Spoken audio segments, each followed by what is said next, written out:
today is International Holocaust Day of Remembrance. All around the world, people are having vigils, memorials commemorating this day.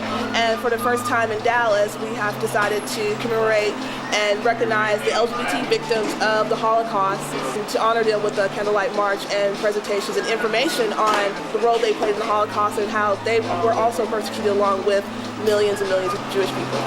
I had a sense of pride that we were able to get a small band of people out to march from Highland Park over to the Oakland area and for a common cause. And in this area it's a little tough to get people to come out for something that as serious as this issue.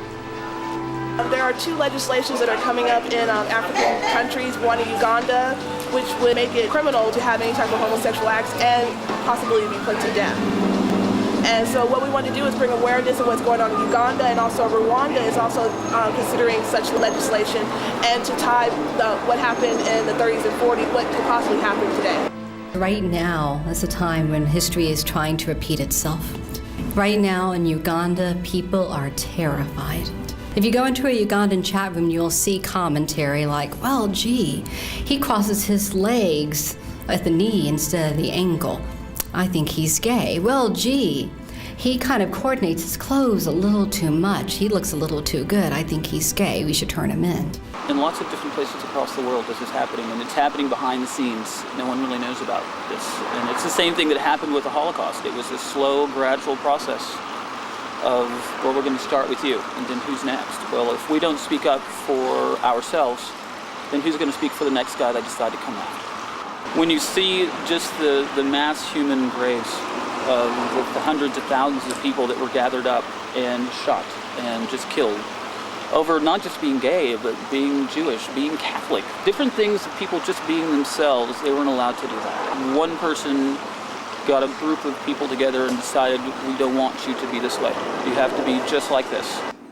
They use colored triangles. Yellow for Jews, red for politicals, green for criminals, purple for Jehovah's Witnesses, black for asocials, brown for gypsies, blue for immigrants, and pink for homosexuals. Jewish homosexuals were made to wear both the yellow triangle and the pink triangle, which undoubtedly left them the lowest of the low. The pink triangle was made 2 centimeters larger than any other identification triangle, so guards and other prisoners could clearly see when a homosexual prisoner was approaching. Nazi authorities sometimes used the charge of homosexuality to discredit or undermine their peers so that they could get them in trouble. After the war, gay concentration camp prisoners were not acknowledged as victims of Nazi persecution, and reparations were refused to them. Under the Allied military government of Germany, some homosexuals were forced to serve out their term of imprisonment regardless of the time that they had spent in the concentration camp. So they were still deemed as criminals by the German government and by the Allied forces. The people we remember tonight were ripped from their families and told their family units were abominations and corrupt. Today we struggle with family equality and some people's desire to define who we shall love and what a family should look like. Human dignity is respected and the common good is fostered only if human rights are protected and basic responsibilities are met. We must hold firm to the truth that all people deserve justice.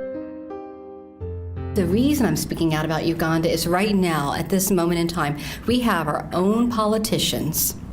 We have our own spiritual leaders who have gone to Uganda from the United States and said, this is a good idea. We're advocating for killing all the homosexuals in your country. So that's why there is a much bigger emphasis on Americans' role in Uganda at this very moment in time. Our citizens, right now, each one of us has a huge, momentous responsibility to hold our senators accountable, to hold our priests accountable that have been going over there and saying that it's a good idea. Why do I, as a white, straight woman, choose to participate tonight? The question I am asked most often is, why do I work with an organization such as Youth First Texas? The answer is simple. I do it because it's the right thing to do. We as a community must remember those who have suffered before us and live in such a way as to ensure that these horrors never happen again. First, they came for the handicapped and the infirmed. And I said nothing because I was not handicapped and I was not infirmed. Then they decided to come for the gypsies, and I said nothing because I was not a gypsy. Then they decided that they would come for the Jews, and I said nothing because I was not a Jew. They came for the socialists and the communists, and I said nothing because I was not a socialist and a communist. They came for the homosexuals, and I said nothing because I was not homosexual. They came for the Catholics. I said nothing because I was not a Catholic. And now they are coming up the stairs for me.